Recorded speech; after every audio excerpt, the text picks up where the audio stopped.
በማህበራዊ ሚዲያ ወይንም ሶሻል ሚዲያ ገጾች ላይ ሁል ጊዜ መስመር ላይ የሚኖሩ ነገር ግን አንድም ቀን ፎቶ፣ ጽሑፍ ወይም አስተያየት የማይለጥፉ ሰዎችን አስተውለው ያውቃሉ?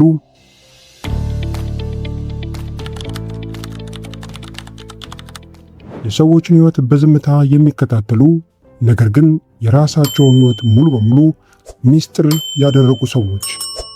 ትኩረት በሚሸለምበት በዚህ የዲጂታል ዓለም ውስጥ እነዚህ የማይታዩ ሰዎች ለምን ዝምታን መረጡ? ብዙዎች እነዚህን ሰዎች አይናፋር፣ ፍርሃት ያለባቸው ወይንም በራሳቸው የማይተማመኑ አድርገው ያስባሉ። ነገር ግን ሳይኮሎጂ ፍጹም አስገራሚ እውነትን ይነግረናል።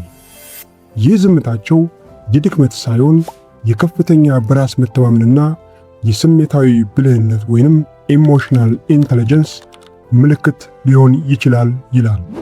በሶሻል ሚዲያ ላይ ዝምታን የመረጡ ሰዎች 4 ድብቅ የስነ ልቦና ሚስጥሮች በዝርዝር አሳያችኋለሁ። እስከ መጨረሻው አብራችሁን ቆዩ።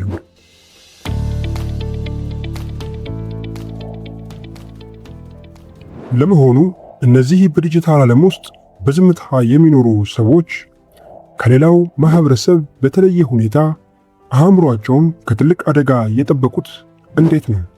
የመጀመሪያውና ትልቁ የስነ ልቦና ምስጢር የውስጥ ሰላምን ማስቀደም ይባላል። አብዛኛው ሰው በሶሻል ሚዲያ ላይ ፎቶ ወይንም ስኬቱን የሚለጥፈው ከሰዎች ላይክ እና መልካም አስተያየት ለማግኘት ነው። ስነ ልቦና ይህንን ውጫዊ ማረጋገጫ ወይንም ኤክስተርናል ቫሊዴሽን ይለዋል። ነገር ግን ዝምታን የመረጡ ሰዎች ደስታቸውንና የራሳቸውን ዋጋ ለመወሰን በሰዎች ላይክ ላይ አይመሰረቱም። እነሱ የራሳቸውን ስኬትና ውበት የሚያረጋግጡት በራሳቸው የውስጥ ማንነት ብቻ ነው። አንድን ነገር ለሰዎች ስላላሳወቁ ብቻ ዋጋ እንደማያጣ በሚገባ ያውቃሉ። ይህ ደግሞ ከጥልቅ ራስ መተማመን ወይንም ኢኒየር ሴኩሪቲ ላይ የመነጨ ታላቅ ጥንካሬ ነው። ታዲያ እነዚህ ሰዎች በየቀኑ በሚሊዮን የሚቆጠሩ ሰዎች ከሚወድቁበት ከተንኮለኛው የሶሻል ሚዲያ የውድድር ወጥመድ ውስጥ ያመለጡት በምን አይነት ስነ ልቦና ዕውቀት ነው?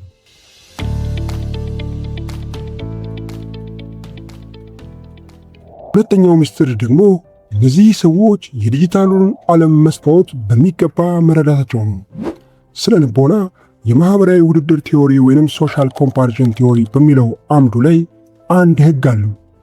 ሰዎች የራሳቸውን መጥፎ ቀን ከሌሎች ምርጥና የተቀነባበረ የሶሻል ሚዲያ ቀን ጋር በማወዳደር በጭንቀት ይወድቃሉ። ዝምተኛ ተመልካቾች ግን ማህበራዊ ሚዲያ እውነተኛውን ህይወት ሳይሆን ሰዎች እንዲታይላቸው የሚፈልጉትን የተመረጠ ክፍል ብቻ እንደሚያሳዩ በሚገባ ይረዳሉ።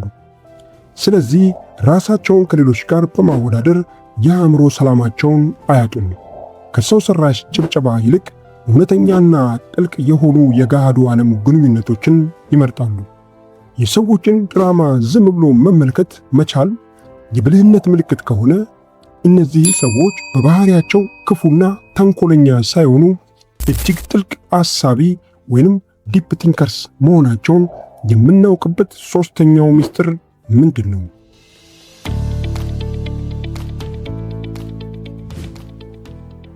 ሶስተኛው ምስጢር ደግሞ እነዚህ ሰዎች ጥልቅ አሳቢዎችና አስተዋዮች ወይንም ኢንትሮስፔክቲቭ መሆናቸው ነው።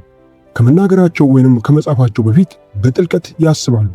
ማህበራዊ ሚዲያ ላይ ዝም ማለታቸው የሚናገሩት ጠፍቶ ሳይሆን እያንዳንዱ የሚያደርጉት ነገር ትርጉም እንዲኖረው ስለሚፈልጉ ነው። እነሱ መረጃዎችን ዝም ብለው ከመቀበል ይልቅ በራሳቸው ሚዛን ይመዝናሉ። በሰዎች አስተያየት በቀላሉ አይነዱም። የራሳቸውን ሕይወትና እሴት በሚገባ ስለሚያውቁ ማንነታቸውን ለዓለም ለማሳየት መረጃዎችን በመለጠፍ ጊዜያቸውን አያጠፉም።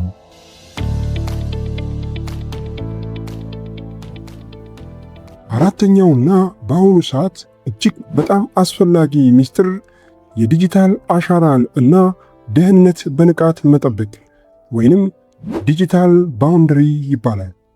ዝምታን የመረጡ ሰዎች ማህበራዊ ሚዲያ ላይ የምንለጥፈው እያንዳንዱ ምስል፣ የምንጽፈው እያንዳንዱ መረጃ ሊቀየር የማይችል ዘላቂ ዲጂታል አሻራ ሆኖ እንደሚቀመጥ ጠንቅቀው ያውቃሉ። የራሳቸውን የግል ሕይወት፣ የትዳር አጋራቸውን፣ ልጆቻቸውን ወይንም የዕለት ተዕለት ውሏቸውን ሚስጥራዊነት ወይንም ፕራይቬሲ ይጠብቃሉ። እነሱ በማህበራዊ ሚዲያ አልጎሪዝም ተገፋፍተው በየቀኑ ሕይወታቸውን ለሰው ሁሉ አጋልጠው አይሰጡም። ይህ ደግሞ በራሳቸው ሕይወት ላይ ሙሉ ቁጥጥር እንዳላቸውና የአእምሮ ደህንነታቸውን ከማንኛውም ውጭ አደጋ የመጠበቅ ትልቅ ብልህነት እንዳላቸው ያሳያል።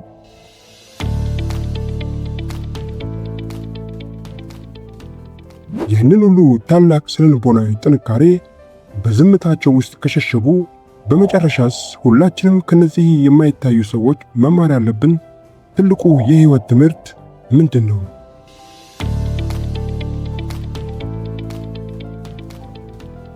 ስለዚህ በሚቀጥለው ጊዜ ማህበራዊ ሚዲያ ላይ ምንም ነገር የማይለጥፍ ፎቶ የማይቀይርና ዝምታን የመረጠ ሰው ሲያጋጥማችሁ ወዲያውኑ አይናፋር ወይንም ደካማ አድርጋችሁ እንዳታስቡ።